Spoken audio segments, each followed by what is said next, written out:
I just can't let you go. Lord knows that I've tried to. You said I was the only What's one. up, everybody? Welcome to my channel. No one I'm likes being Sunshinery. lied Make sure to. to subscribe and like this video. You made this mess and left me with the pieces. Now What's up, everybody? Welcome back to my channel. We are here for a Rachel Goes Rogue podcast episode. We're now on chapter 15. Forgive and forget? Question mark, question mark, question mark. Now, I thought Rachel wanted some forgiveness for her doing what she did, and she's been taking accountability and all of that. The show notes say, though, Sandoval is and was a big hot mess. Now, some people are feeling the pressure to forgive others. But is that really necessary? Rachel admits that she may not deserve forgiveness. Very interesting, just reading the show notes. But let's not waste any time. Make sure to like this video. If you're not subscribed to my channel, get subscribed. And then go back and hit your notification bell to all so you can get notified every time I post a video or go live. Which, if you missed it, I just posted a new What's Up with Vanderpump, and there's a lot of tea there. So check that out too. Welcome to another episode of Rachel Goes Rogue. I'm your host, Rachel Leviss. Today, we will be talking about forgiveness. This is a theme that keeps reappearing on Vanderpump Rules, and it's something that I've been working through in my personal life. I think that forgiveness is simple yet complicated, and it took me a while to be willing to forgive myself. I've noticed on this season of Vanderpump Rules, a lot of the cast members will be asking another person for forgiveness or saying like, oh, I'm still waiting for an apology from this person. So I think that dynamic is interesting.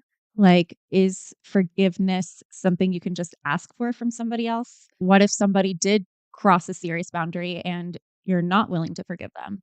Then what happens? I have a guest. Her name is Dr. Pia, and you may know her from Lifetime's Married at First Sight. Dr. Pia is a psychotherapist who specializes in working through relationship issues. Welcome, Dr. Pia. Hello, Rachel. Nice to meet you. Today, we're going to be talking about forgiveness, and I feel like it's a complex process. It seems simple, but I think that maybe you could give us some more clarity on what forgiveness really is, and we can dive into some of these questions. Sure. Okay. Well, first of all, thank you for having me. I'm excited and happy to be here. And yes, forgiveness is totally complex. I think first and foremost, a lot of people perhaps have a negative reaction to forgiving someone because there's this idea that means we're now like justifying whatever that behavior was or whatever their actions were, or perhaps maybe it's a character trait or a personality trait. But the reality is that forgiveness is truly for ourselves, for us to be able to have our own peace, because if we're holding on to something, well, now this is coloring our mood and how we show up in the world. So I think that the first thing that we must do is recognize that we are forgiving for our own gain and for our own benefit, and not necessarily for that other person. And it doesn't have to be mutually exclusive, because perhaps when you do forgive, now you've mended a relationship with someone else, or it does benefit the dynamics. Though number one priority is to have a better overall mental state for yourself. Definitely.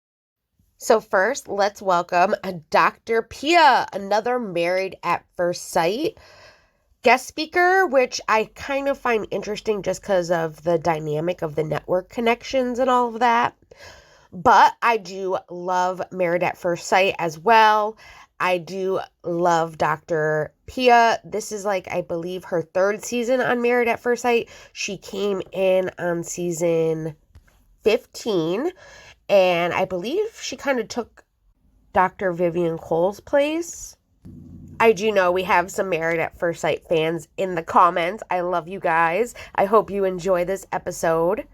Now, for those who don't know who Dr. Pia is, she is a psychologist, she's a sex therapist, and she believes that her work is most effective when she is able to help her patients give a voice to the issues that they are so deeply struggling to work through.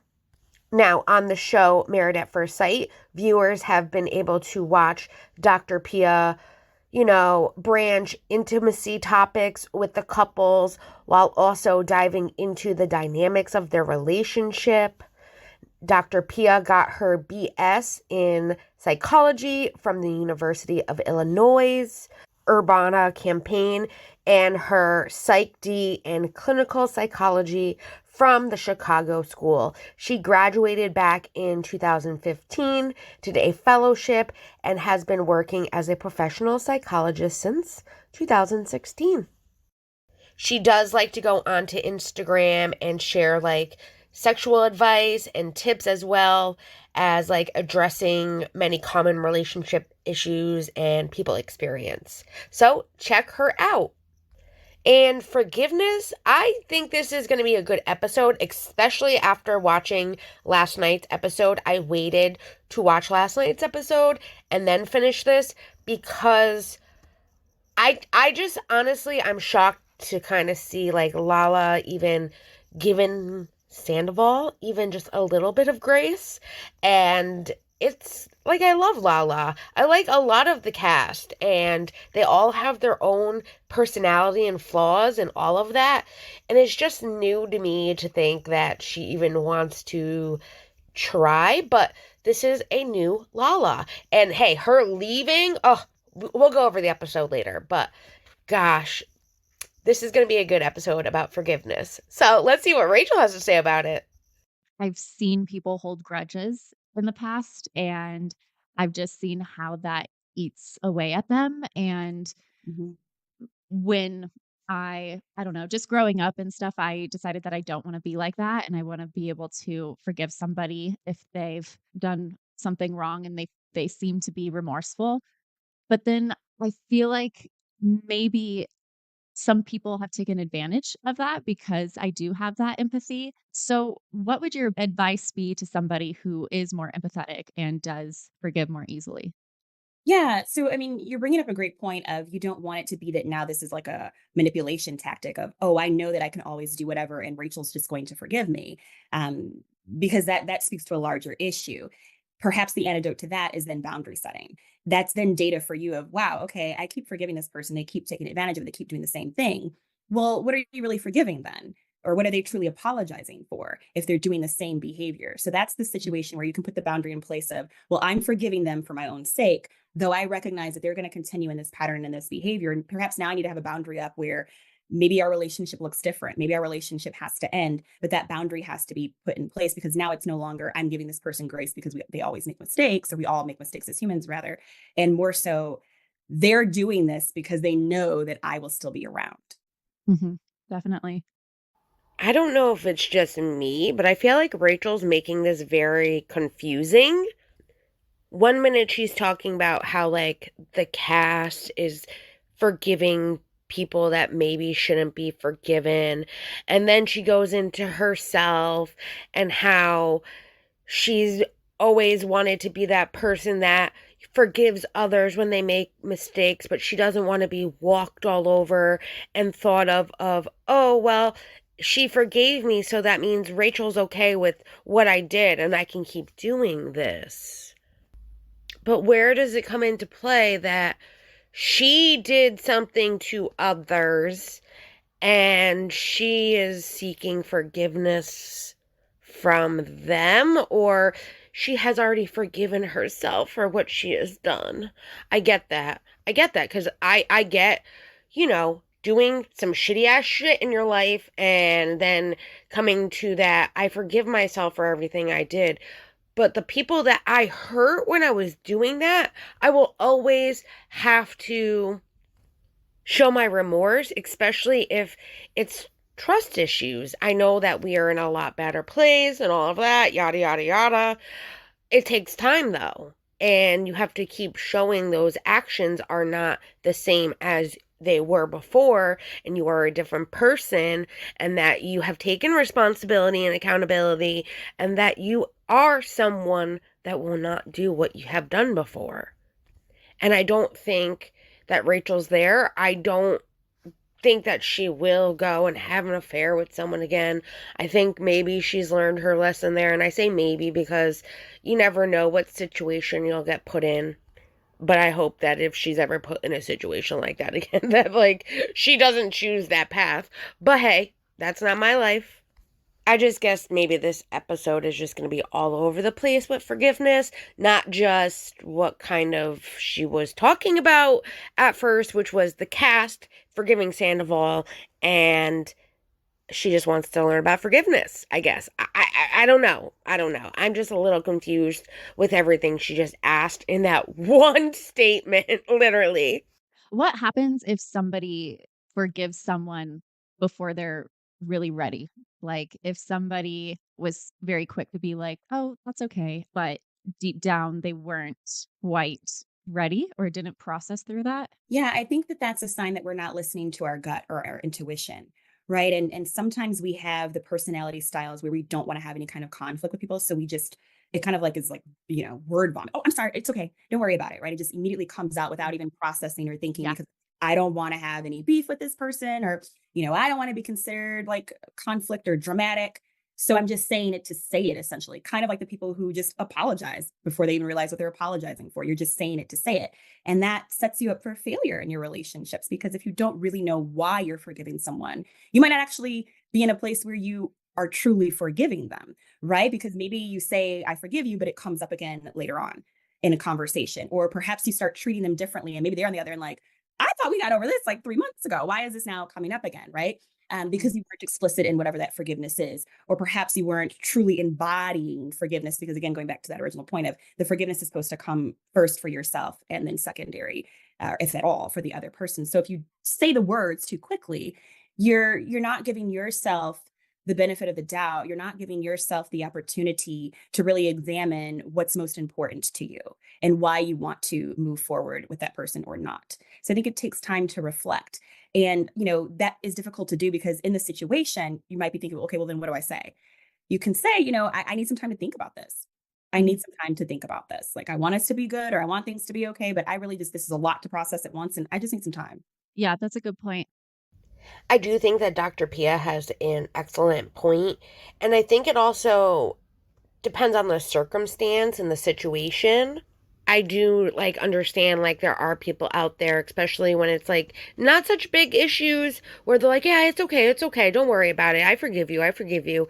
But if someone is asking for forgiveness, you do need to stop and reflect. And if you're not sure if you can forgive them at that point, yes, I think you absolutely should stop and say, hey, I need some time to process this. That's okay. And I do kind of feel like Rachel was kind of that person where she would always be like, yeah, it's okay, even when she was with James. And then finally it started catching up that she actually wasn't okay with certain things. And she was only saying it because it was an intuition, an instinct in that sense that she just wanted to please everybody. And she was really holding grudges and resentment and kind of did feel a way about something.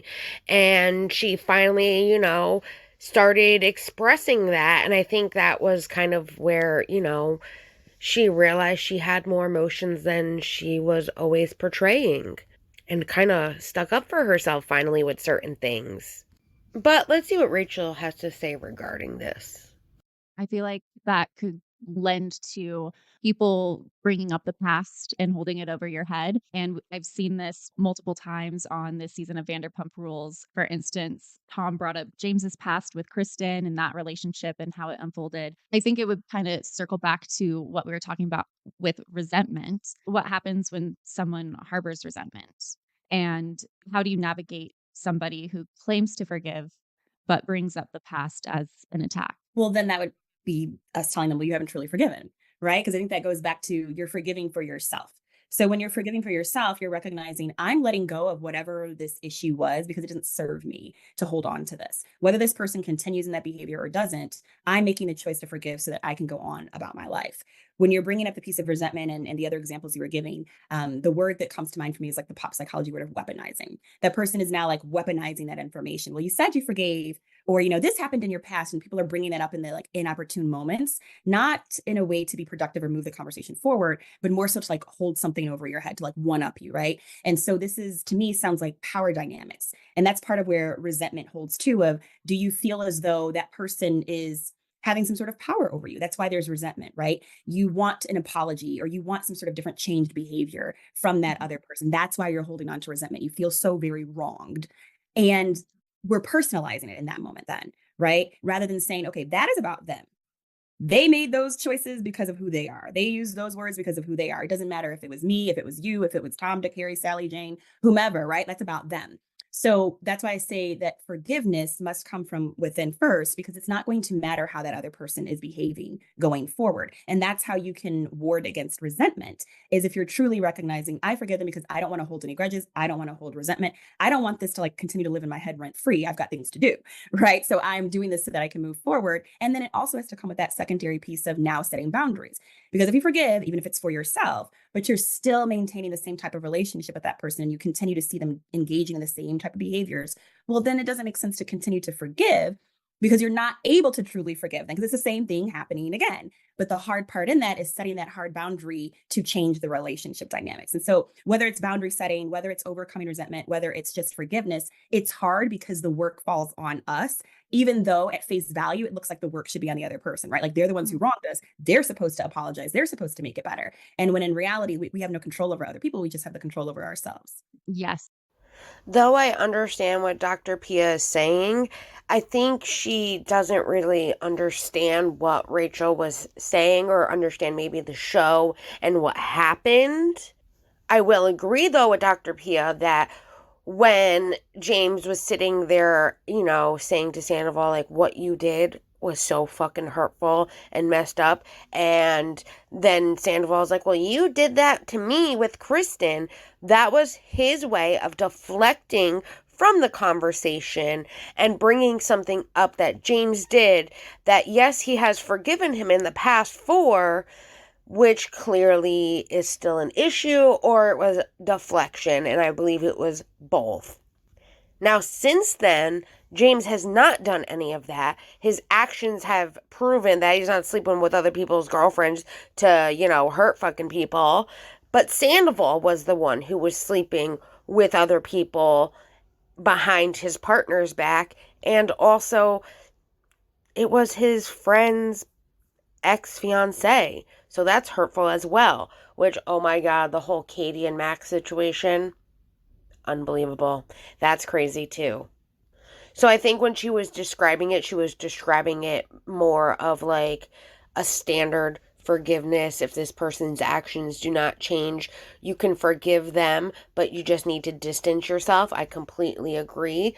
I just don't know if she really understood the dynamic between the two and what went down. It took me a while to forgive myself, because I was beating myself up and, thinking like, how could I put myself in this position? Like, why did I do this? Look at what it's created, and just kind of like getting into a dark place about it. And the more I learned about why I was choosing these behaviors and making these decisions, and understanding like more of my subconscious programming, I was able to forgive myself for my actions. And I feel like there was a huge accountability piece where I kept telling my therapist, I want to take accountability. I want to take accountability. And ultimately she was like, accountability for you, Rachel, looks like protecting yourself. But ultimately, I am able to forgive myself. And I just rewatched Bethany Frankel's podcast that I was a guest on. And she asked me point blank, do you forgive yourself? And I said, yes. And I was like, it was like one of those moments, like looking back at your past self, even if it was only like 6 months ago, and being like, yes, like a proud moment. I do believe that Rachel has forgiven herself for her actions and what she has done, and the dynamic of everything and hurting others. I do believe she still has a lot more accountability to herself as well as to others. And maybe accountability is protecting herself, but I also feel like she is also kind of shifting the blame onto other people, which, don't get me wrong, I do think a lot of what Tom said and did was very manipulative, and it was very much in her mind wanting to make him happy. She enjoyed the situation that she was in, and she also, at the same time, though enjoying the situation that she was in, also felt like something was wrong, because it was. But there are just some things that she has shifted the blame onto Tom, and I just think that that is not something that she can shift. And it's like her emotions. She was like, well, he made me feel like I was never loved like this before. She felt a connection. She felt a spark. Once that happened, yes, then there was maybe some manipulation, because then you were processing it and he's then sitting there saying, it's fine, it's okay, and trying to change your perspective because you did know it was wrong and you gave in to that. You let the lies happen. You let it continue. I don't know. What do you guys think? Let me know down below. Yeah, that's great, because a lot of times we're holding ourselves to an unrealistic standard. And so there can be this fine line between I want to take accountability and also like let me be real with myself. Like perhaps I was behaving this way because of environmental factors, right? So part of my growth then, or like to your therapist point, part of your protection might be I need to remove myself from environments where I behave this way. Because we're all human. I don't care how many books you've read. I don't care how many degrees we've got. I don't care how many hours of therapy, what medications we're on. Our environment is going to impact us, right? If you poke a bear only but so many times, eventually they're going to attack, right? And so if we learn more about ourselves, we can learn, okay, when I'm around these type of environments, when I'm around these type of folks, I behave in a way that doesn't feel good to myself, or it becomes too intolerable for me to try to withstand engaging in these environments. It's hard for us to, be the Mother Teresa, so to speak, in unflattering circumstances or in unhealthy circumstances or in, dare be abusive circumstances.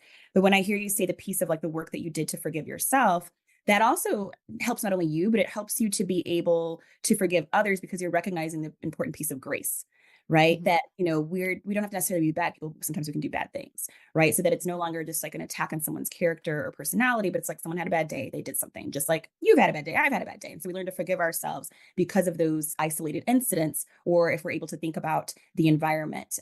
But there is an important piece of part of forgiveness does absolutely include accountability, which is therefore like naming and taking ownership over whatever the thing was.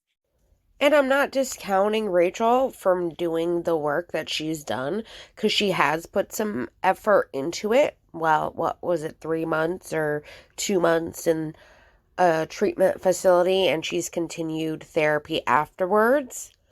I do think environment is an important factor, and by Rachel continuing to put herself into the mix of Vanderpump Rules, even just watching the show and then discussing it on her podcast, I don't really think it's doing anything for her progress per se. I think even like last week's episode with the Never Have I Ever, she got petty Betty and was being a complete mean girl, in my opinion. I get it. Like, you have resentment towards these people, but are you aware of what you did to those people that made them so hurt with you? And that's what I don't think she's getting. And I don't think Vanderpump Rules is a great environment at all for Rachel. I think she does better when she's not around it. But yet she keeps bringing herself into it. And that's where I'm like, girl, you want these changes, but you need to get away. Why aren't you getting away? I don't know. Yeah, I'm just thinking back to the moment for me at the Meadows because it took me a while to process Tom recording me without me knowing. And it was so chaotic that I didn't have like that ability to process what just happened. It was like survival mode. And it wasn't until I had my one-on-one trauma therapy sessions in the Meadows that I was able to really start decompressing what he did and how he violated a personal boundary. And I remember telling him on the phone, like, after processing it, like, I don't think that I will be able to forgive you for this. Mm. And then, a week later, he's like trying to get me to hire his lawyer and fire my lawyer. And he like had a slip up and he said, the last thing that we need you to do right now is to go rogue. And so I processed that in itself. I did art therapy and I painted out that in conversation. And I had this fantasy of calling him and being like, I've gone rogue and just hang up the phone and kind of like do that power move. And my therapist is like, well, we're not going to do that. But I guess my question is it okay not to forgive somebody? Hmm. I think that that's a tricky question. Okay, I want to point out some key things that she said here.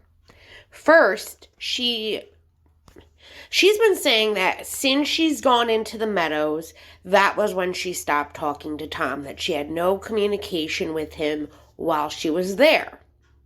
And then she got out and blocked him. Well, this proves they were having conversations while she was at the Meadows. Which, listen, we already kind of knew that because we did see her calling Tom on Vanderpump Rules in season 11 so far, like when they showed that little clip of him in the room and they were muting like her side of the conversation, but, had his. Like, we knew that she was in contact with him. So for her to keep saying that I got to the Meadows and then didn't have any contact with him afterwards is bullshit. I think it's like a stupid lie that she's telling, and then she trips up every time on it when she does things like this. Now, the Rachel goes rogue, like, I'm going rogue, Tom, and then hang up. Yeah, that's a very petty move. Something that you showed last week on your podcast that you were capable of. And you admitted that your therapist even said, no, that's not a good thing. Let's not do that. So you're aware that's not good. That's not something you should do, but you still choose to do things like that. Just like I do believe wholeheartedly she named her podcast Rachel Goes Rogue for that bit of pettiness that she wasn't able to do with calling Tom and saying, well, I'm going rogue. That was her way of sneaking it in there still. What do you guys think about all of this? Let me know down below. I love hearing what you guys have to say. I love getting to chat with you. And there's a lot here. I get it. Because again, how can I put it? There's a great book called Radical Forgiveness. And it's much like radical acceptance, if people are familiar with that concept of we don't have to like it, we don't have to agree with it, but we are accepting that it is reality. Same thing with forgiveness. We don't have to condone the person's behavior. We don't have to like that. Though for our own sanity, I am a believer that we must forgive, again, for ourselves, not for that person. This comes up a lot for me as a psychologist. I deal with a lot of women who have experienced sexual assault, sexual trauma, like developmental chronic sexual trauma from childhood on. And to be able to say, how in the world could I forgive my perpetrator? Like, that makes no sense, Dr. Peel. Like that, like, no, I don't forgive them. If we can look to that person as a human, if there is something going on with them, clearly, if someone is doing something so egregious, that is not about us. That's about something that is going on within them, whatever that may be, mental health issues, family of origin issues, a combination of all of those things, whatever the case may be. It's about what their experience has been. And the more that we hold on to not forgiving them, the more that trauma, that hurt stays within us. The other piece about that is forgiveness doesn't mean you have to call that person up and say, hey, I forgive you, or you don't have to write them a letter and say, hey, that could be your own conversation with yourself. That person doesn't even have to ever know that you've forgiven them. But it's more so a piece of, I'm not letting that thing have any bearing on me. So for you, right, you went rogue is you no longer allowing that to live in your head, right? Like being recorded in most states against your will is actually illegal. Not only just like a bad thing or a violation of privacy, right? There's nothing that you did to cause that. And so when you can take yourself out of the scenario and say, okay, that was about that person. I forgive their actions because for whatever reason, they chose to engage in that behavior at this point in time, or they continue to engage in those behaviors. I forgive them for my own sake and my own well-being. I don't even have to ever tell them that I'm forgiving them. The forgiveness allows me to take the power back. Because when we don't forgive, that other person is holding power, right? Because we're thinking about it. We're thinking about it in some way, even if it's about revenge, right? Even if it's like, I'm going to get them back. Well, now they're holding power over us, right? And so, and that's the piece for me where I say forgiveness is best to happen in all situations. It doesn't mean that it has to happen immediately. Sometimes it could take decades for that forgiveness to happen, and that's okay. So I wouldn't put a time limit on it, and I wouldn't put any specifications around how that forgiveness is delivered, if at all. Now, him recording her without her knowledge, I can understand where she needs to find forgiveness in the situation with herself and not necessarily have to forgive him, though she needs to forgive him through herself. That way she's not harboring any emotions or revenge or being upset or feeling like she was taken advantage of, all of that. I do think that this lawsuit came out of revenge. And why I say that, it's not necessarily what he did, because what he did was wrong, and I do believe that he needs to be held accountable for that. And that's why I said multiple times, like, why didn't you do a police report on him? Why didn't you fill out a police report and report that he did this? Why are you doing this civilly? Because civilly, I feel like she's doing this out of revenge, because she still harbors those emotions of maybe getting taken advantage of. But I think it runs deeper, because I do feel that if Ariana never found that video, then what would have happened? And I feel like because Ariana found that video and all of this then took off the way it did, that she harbors that moment of Ariana finding that video and causing a fucking tragedy, whatever the fucking best word to use for it is. A Scandoval, like literally. But the bigger picture here is that not only were you going behind your best friend's back or friend's back, whatever you want to call her, you are having an affair with somebody who is in a relationship and hiding this from your friends. And because of you, in those moments of vulnerability or enjoyment, whatever it was, he did that to you, which you have every right to be upset. What you don't have feelings over is that people are now upset with you because of the affair. It's not because of the fucking video. It's because of what you were doing with him, how you were lying with him, and how you hid this from people. That video was maybe what needed to be happened at the time. Like I said, I don't agree with him recording, but something had to fucking give.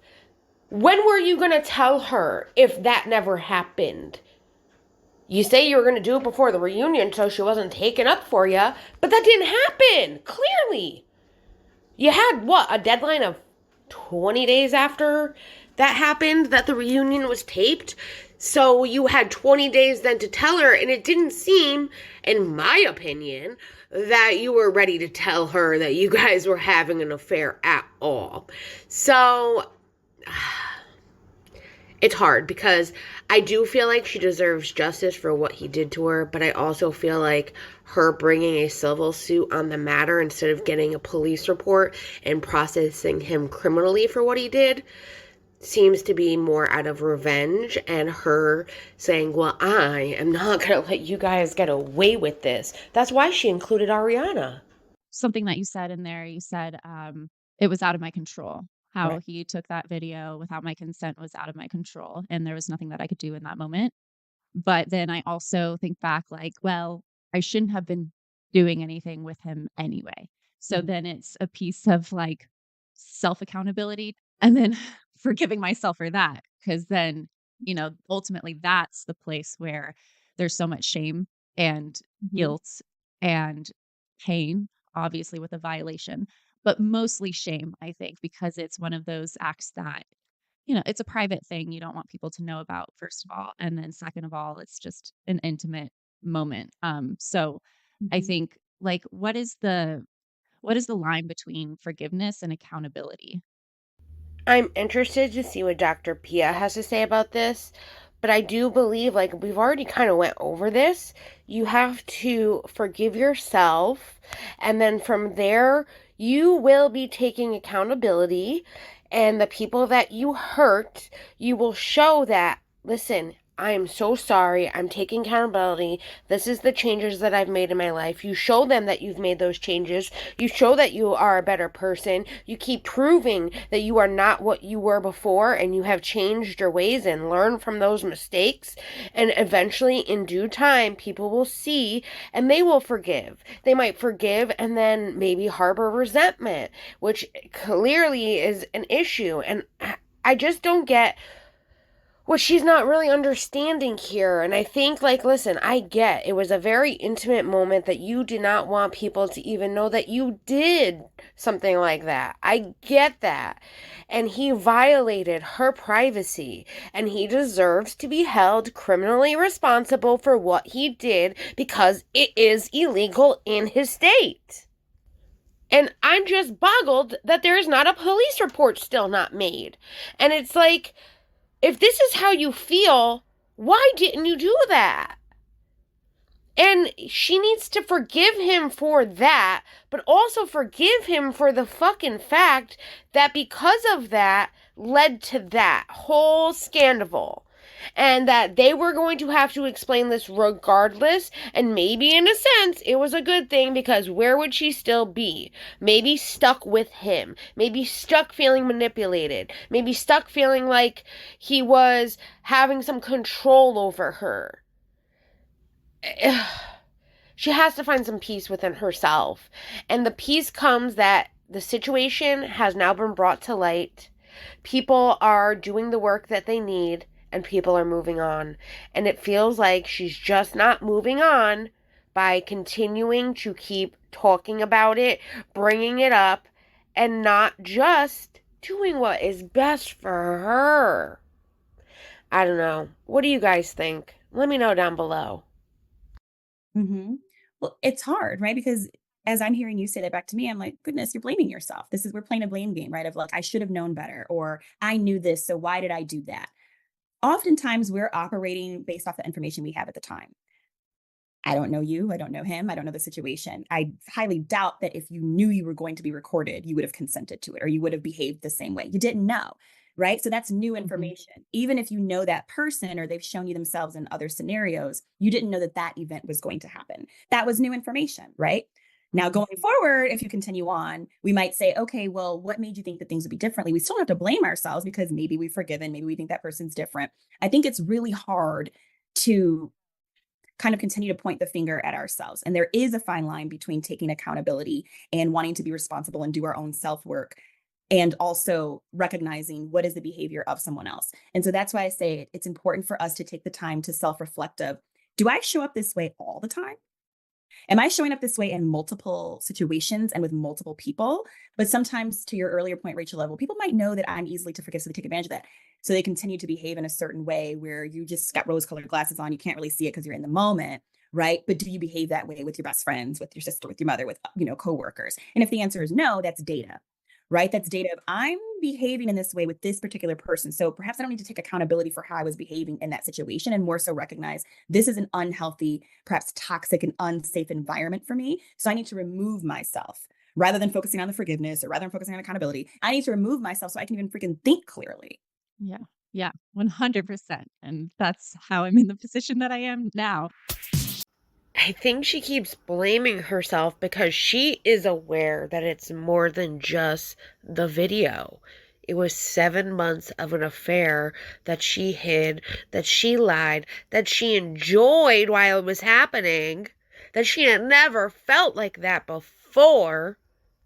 And she's ashamed of it. She's ashamed more at the way that it came out than anything. And I get it. That's a very vulnerable moment to be recorded without your permission. I said it before, I'm going to say it again. But what would you have done if that never came out? Would you have told her? What do you think the outcome would have been then? She still would have found out. She still would have been mad. She still would have felt betrayed.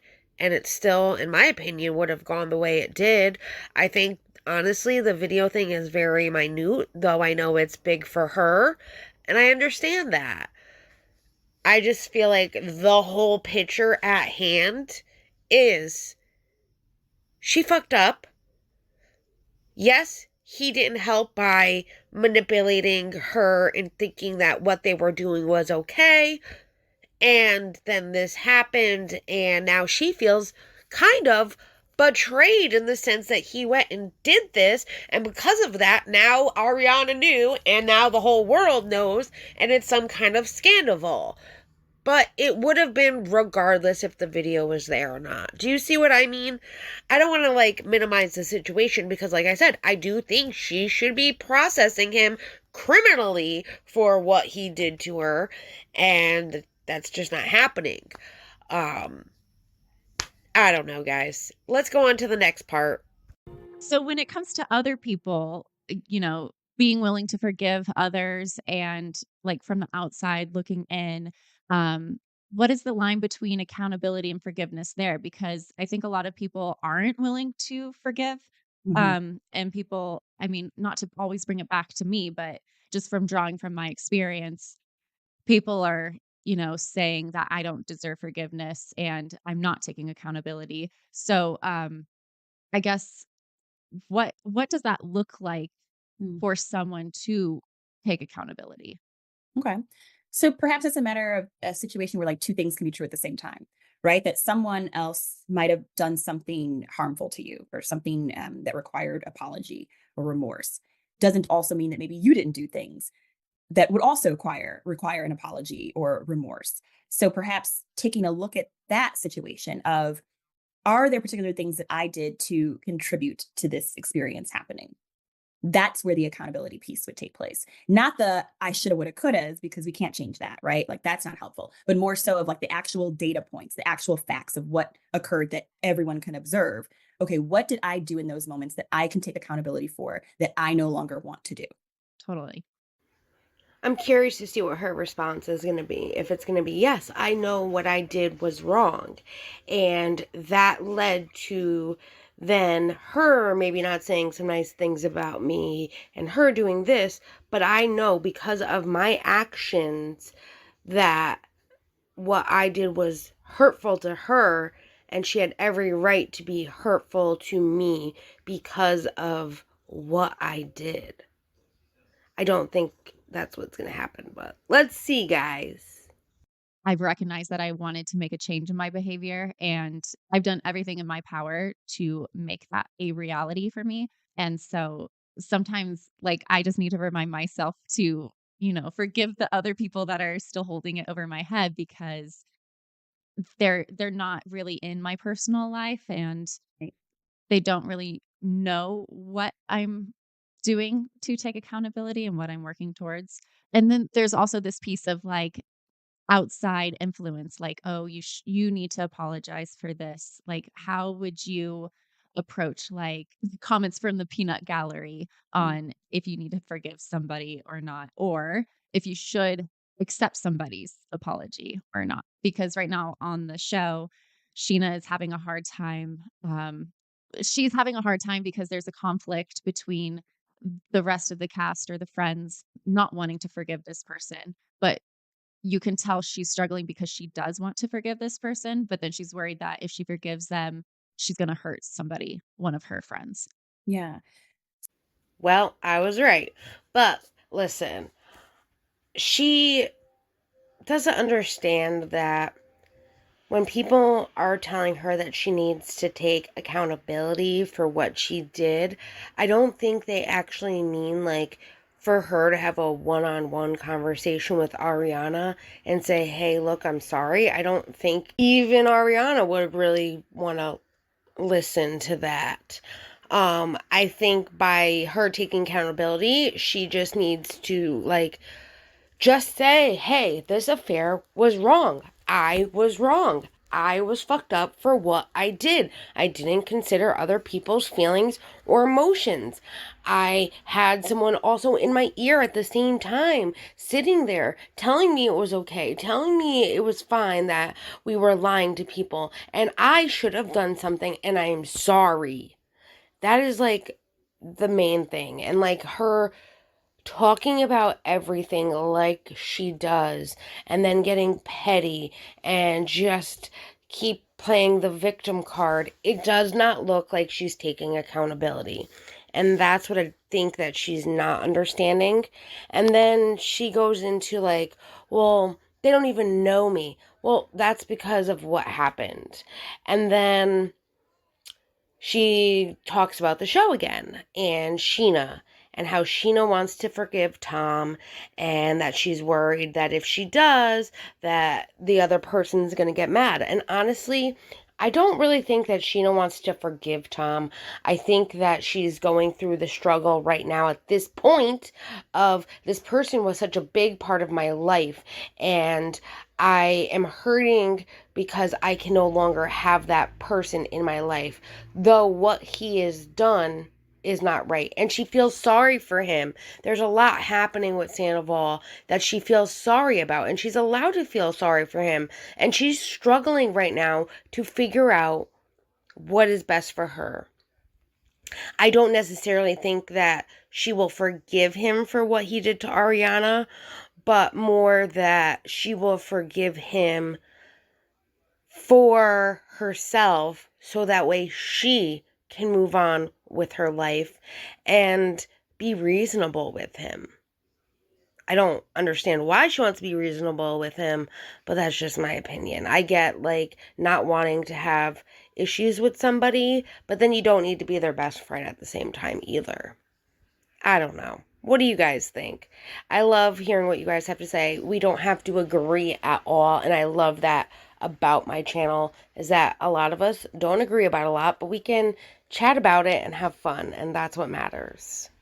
So this is tricky, and it's layered what you're talking about, because there's unfortunately such a big difference between the real world and reality TV. The reality is like there's cameras there, there's producers around, right? There's like things that got to be recorded. But my answer for in the real world is, okay, just like we have to look to ignore when people are telling us what we should or shouldn't do, because like they don't have to live our real lives. I understand that in reality TV, when you're taping something, like that may not be a luxury that you have. So those are two separate pieces. Let me just focus on the real world part right now. If other people are telling you, oh, you should forgive, or you should do that, or you should do this, context is so important. Like those people aren't living your lives. They're not there. They don't know what's going on.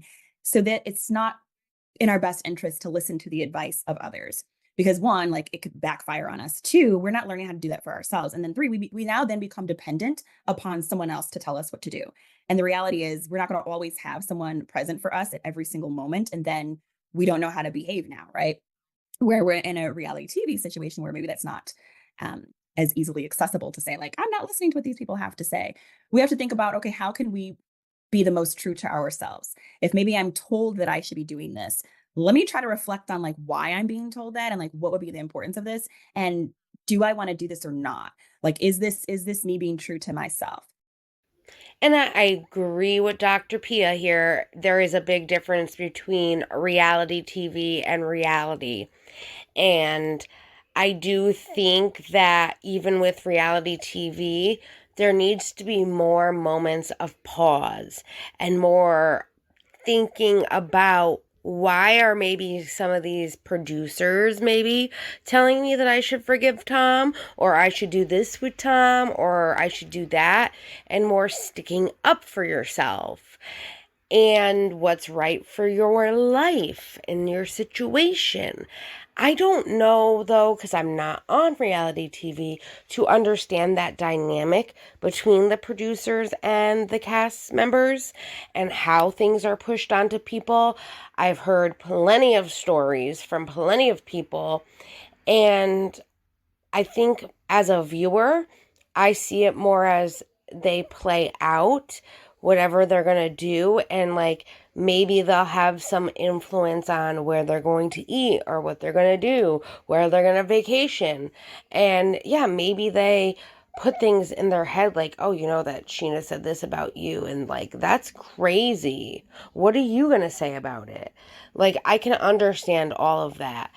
I don't see it though as like them making her befriend Tom, because if she really didn't want to be friends with him, she wouldn't. I really think she is internally struggling with that feeling. And it would be the same thing if Rachel was on the show, in their face all the time kind of thing, like Sandoval is. They would have no other option but to interact and possibly have a conversation. So I see where that's kind of different than reality as well. Because in reality, you move on. You don't ever have to see that person again. You might have to see them if you have the same friends, but that's when you need to separate it and make sure, like, if that person's going to be somewhere, maybe you're not. You know, that's how I'm seeing this. And is there a way that I can speak to that in a way that I'd be proud of? Because I know that this is something that's going to be on national television that I'm going to have to like think about later on, right? And so the should I forgive, I think something could be said to the point of what you just mentioned of everyone doesn't have all the information. You saw a quick snippet of what happened during this, event, right? If people are saying Rachel has done something that's just so unforgivable, they don't know you. They don't know your story. They don't know what you've been through. They don't know what was even happening that day.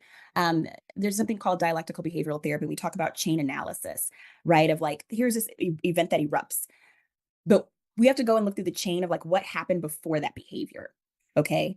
To see like, why did this occur? To have better understanding of that individual. And so like, that's the piece where grace comes into place. So when we're thinking about if we want to forgive, why we want to forgive, are we taking accountability? Do we need to take accountability? We have to also examine the chain of events, which will then lead us to examining like our own vulnerabilities, right? Thinking about what kind of circumstances am I very vulnerable to? Am I highly triggered by that have me behaving in a way that's like out of character for me, right? And thinking about going forward, how can I work with those triggers? How can I more easily identify what those triggers are or what my vulnerabilities are? How can I also communicate those things to other people, trusted people, so they can know like, okay, this is a vulnerable space for me, or this is a trigger for me. If you see me behaving this way, like this is a sign that like I'm about to get to that eruption point. So I need to like exit stage left or like do some sort of self-soothing or whatever the case may be. But so it really does have to do with awareness, I think, awareness of ourselves and awareness of our environments. That's awesome. But that's the thing. Even though we saw, as she would say, a snippet of what happened, we saw what led into it. We saw how they were acting. We saw how they were very close and touchy-feely, and just the things that they were doing and giggling and laughing and having fun with each other. And then to find out what was actually happening behind the scenes, it was unbelievable. Do we want to know more? I mean, for the people who it happened to, that's up to them. As an audience member, yeah, of course I would like to know more that led up to all of this. But I think we've heard pretty much everything now. She's described in detail about the pool incident. I mean, we also did see how she was before Sandoval and everything she went through with James. And yes, that does, she was going through a very hard relationship for a long time. They had issues, clearly. They weren't made for each other. And it's like, yeah, we know that she was vulnerable with happened with her and Sandoval. But we also saw how she was too. We can understand moments of vulnerability, but those vulnerable moments kept happening and happening and happening and happening. And I don't know. I just, like I said before, there are things that I just feel like she could be held more accountable for and just be sorry for her actions. And I don't necessarily feel like she is fully sorry for what she did. I will say too that if you have triggers and you are struggling with triggers, Dr. Pia gives great advice. And personally, I know what triggers me. I know what I'm vulnerable to. And I know what I need to do to avoid those things. And it's been so helpful in my life, and I just hope that others that are struggling with that can find some peace and find some understanding to what triggers them so that they can be aware of that and not be as vulnerable if it does happen. Glad that you brought up DBT because that is one of the therapy, what is it called? Like a therapy model that I got to explore at the Meadows. And I think important part in that is the yes and, or like two things can be true at the same time. Mhm. So yeah, I think it's important. Absolutely. And that's part of DBT. Then you understand radical acceptance, right? It's the same thing for radical forgiveness, that it's something that benefits us, even if we don't agree with it. You don't have to agree with it. It's just the reality. Okay, so this next question, I guess, personally, I have my own thoughts on it, but what would you say to somebody who wants to control, well, debatably, who their friends hang out with? Like, if somebody wronged you so bad that you were like, no, this is unforgivable, and you have mutual friends, and your friend is like, "No, you shouldn't be friends with anyone who has done that to me." For the specific example, it would be Ariana putting up the boundaries for herself on her friends that are in this friend group. Hmm. Excuse me? Why did she laugh when she asked the question? Is she uncomfortable? Like, I get that she laughs when she's uncomfortable. What did the therapist tell her then? That if you're uncomfortable and like you do that, maybe you should like say like this is not how I want you guys to perceive it. I'm just really uncomfortable asking. Or is she trying to be a petty Betty?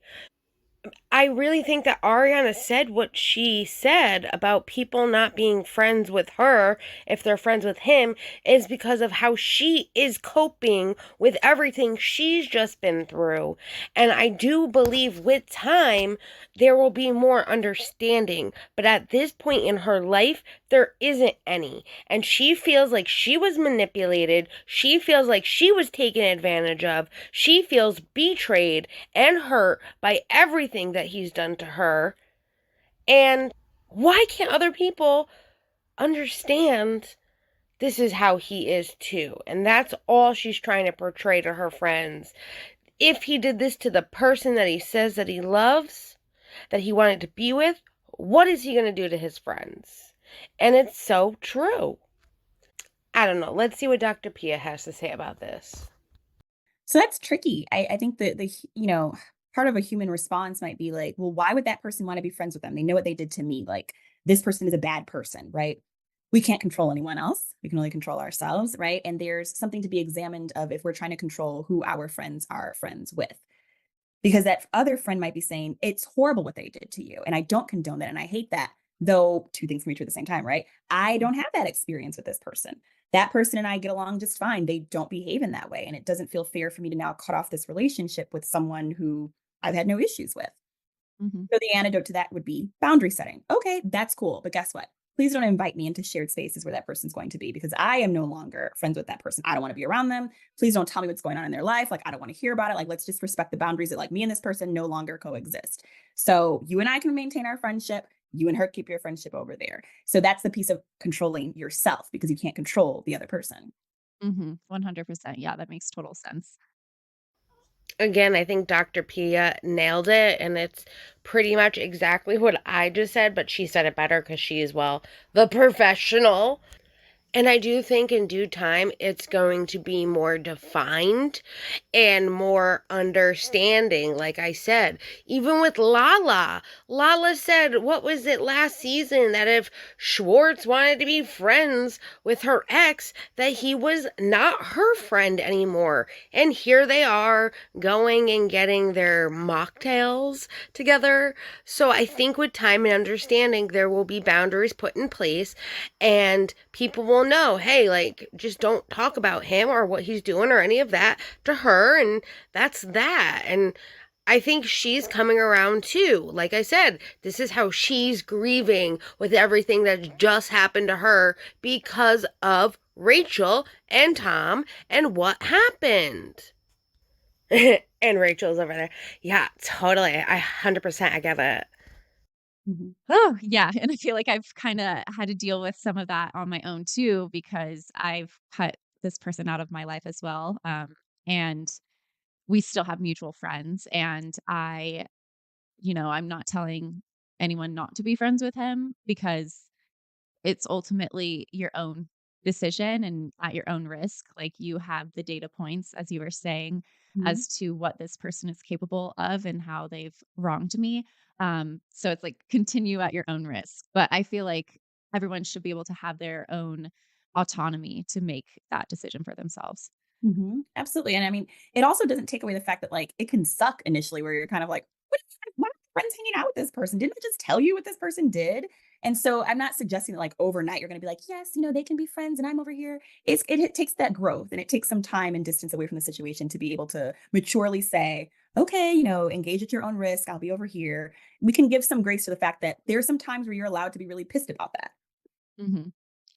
And I think a big thing too is if your friends, say, are friends with someone that did you wrong, has hurt you, or anything like that, that you are understanding, that you are opening up to your friend and letting them know, hey, listen, like, just please don't talk about them. And I hope that they don't do the same to you. And if your friend cannot respect those boundaries with you, then maybe you need to reevaluate that friendship. But I have plenty of friends, and I see this a lot on the YouTube streets, where pretty much if someone doesn't like somebody, then everyone else has to not like them. And there's a lot of people that like to tell their chats where they can and can't go, especially if they don't like a different creator. Then they'll get mad at that person and they'll block them out of their life because they were over in so and so's chat. It's crazy. And I have friends that are, friends with someone that maybe I don't like or they don't like me. And that's fine. We know our boundaries. We know that, listen, I don't care what those people are doing. Don't tell me anything because I won't care. And it could bother me or trigger me because some people, it can trigger them and they know their boundaries.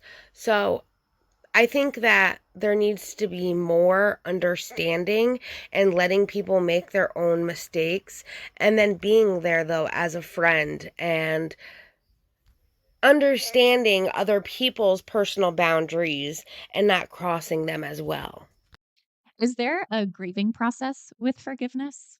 Oh, I would say absolutely, because Mhm. there's often a loss there, right? Whether that's a loss of how you perceived that person, it could be, whatever happened. Maybe now there's a loss of that relationship dynamic or a loss of a perception, like that image you had of that person, or maybe a loss of trust now, a loss of respect. And that's truly what grief is about. It's about loss. And so that's why I say that, that forgiveness can take some time because you do have to mourn whatever that relationship dynamic was or whatever that experience was to even be able to think clearly. So that's why to your earlier point of like, what if you just like quickly say, I forgive you? You haven't had time to mourn or process or really think about it. And everyone grieves differently. So everyone's grievance process is going to be different as well. And that's why I really think that Scheana is going through her own type of grieving process with the fact that this is who she thought Sandoval was and he's not. And this is what they had as friends. And it's like everything she ever thought of him is so different now. So she is handling her own grievances the way she knows best. It's clearly something she needs to work on as well as a lot of other people. I think there's also like that grieving process of this isn't the person that I thought he was. Like, I had this idea of who this person was, and he was somebody that really cared about me and respected me. Hmm. And then, w- what he did conflicts with that because he he didn't care. He didn't ask for consent. He didn't care if I didn't want to be recorded, and Hmm. he did it anyway. Um, Hmm. so yeah, that grief of like and acceptance of like this person isn't the person that I thought he was. And I have to accept that. And if I deny that, then I'm not living in reality. Is it just me, or like ever since she dropped this lawsuit on Tom and Ariana, she has a lot to say about this video that she didn't want out there to even begin with, or like people to be aware of it. But yet she uses that as what she is grieving regarding not knowing him. I didn't know that he would have done that and violated my privacy like that. That's not what, like, you guys were doing much worse, like, way worse things besides recording situations. You were involved in those situations physically with each other. And this is why I said in the beginning, like, if the video didn't exist, this would all still have happened regardless. And I feel like she's putting a lot of weight on that video and being the reason she did what she did.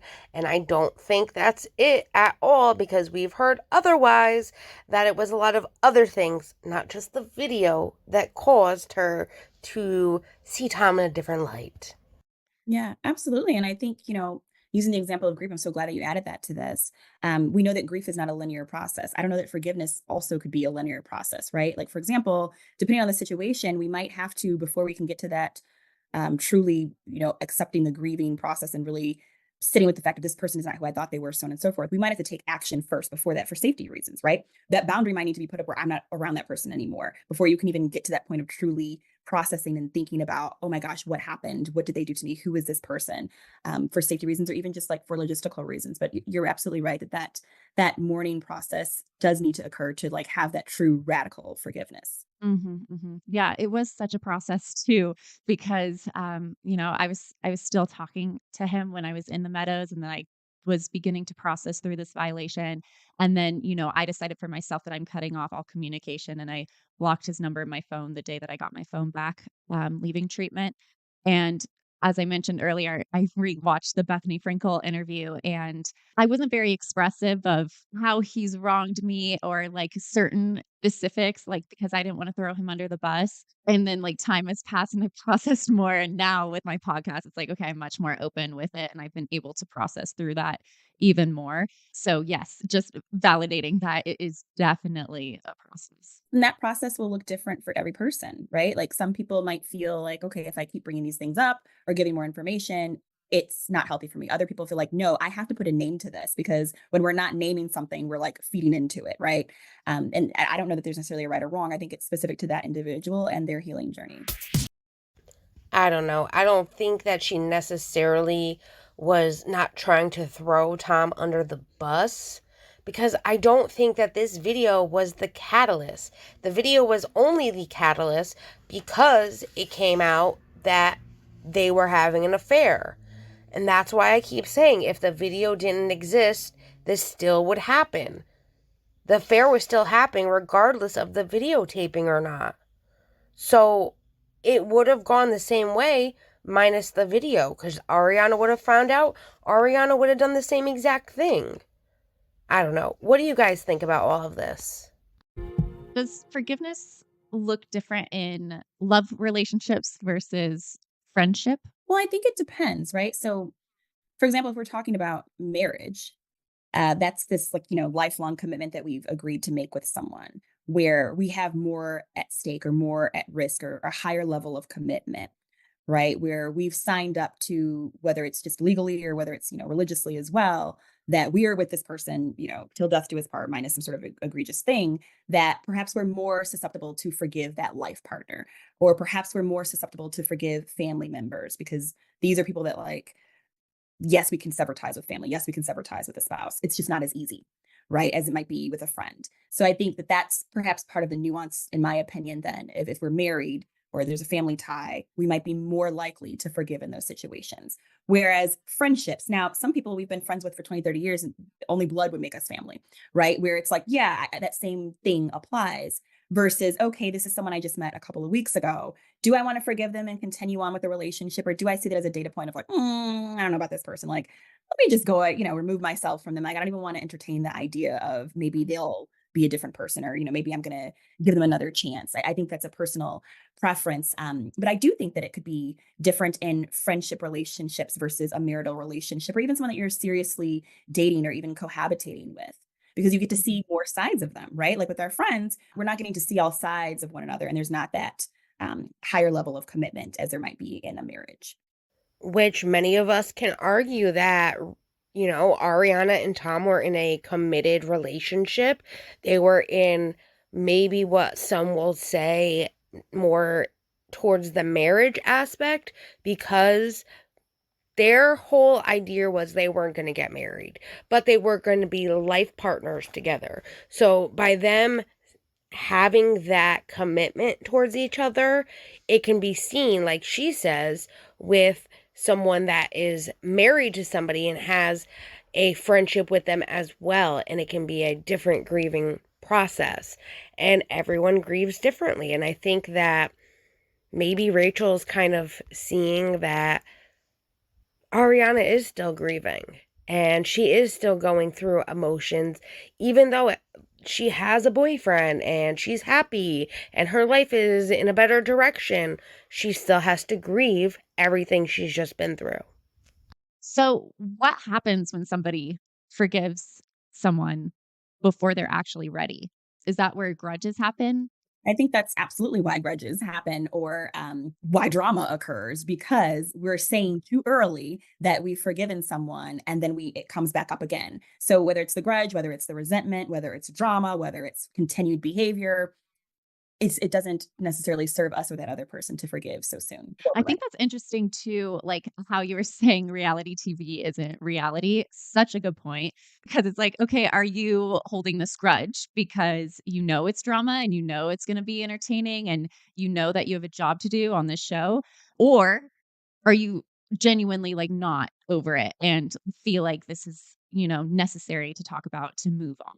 Mhm. It's interesting. That's tricky, and I don't know who might have the answer to that, because it could be a combination of all things, right? Like, one cast member might be there for TV only, and they are trying to stir the pot because it's gonna make for good content, and now they're getting more airtime. More airtime means a bigger check, which means bigger opportunities, right?